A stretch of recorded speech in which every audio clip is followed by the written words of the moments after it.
All right, good morning, guys. Good Thursday morning. You guys want to add some energy into your life?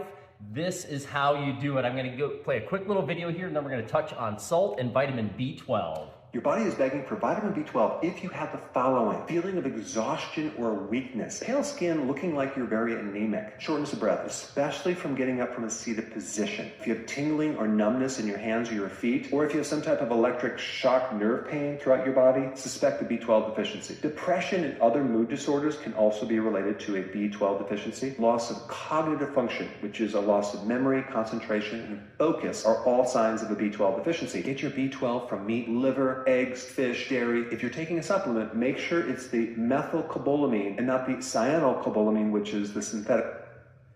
All right, so we're going to touch on this real quick here. But before we touch on this, adding supplements, it does not matter. We eat about 3 pounds of food a day. And if you're putting in this type of food and then you take a pill and you think that that's going to solve what's going on there, it's not going to happen. You're not going to be able to get the benefits from these things until you actually start putting in whole foods into your body.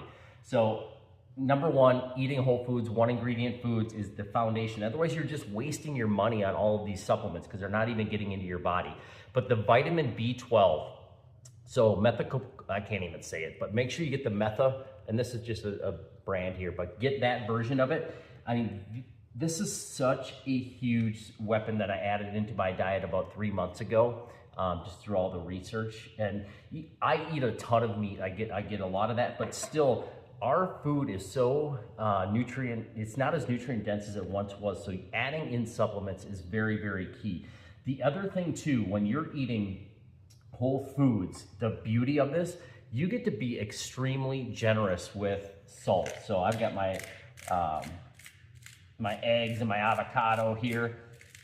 Be very, very generous with your salt, with your food. Season the heck out of it, because the foods you're eating, the reason why they say avoid salt and your sodium intake is because if you're eating processed food, all of those things are so jam-packed with sodium and preservatives to keep those things on the shelves.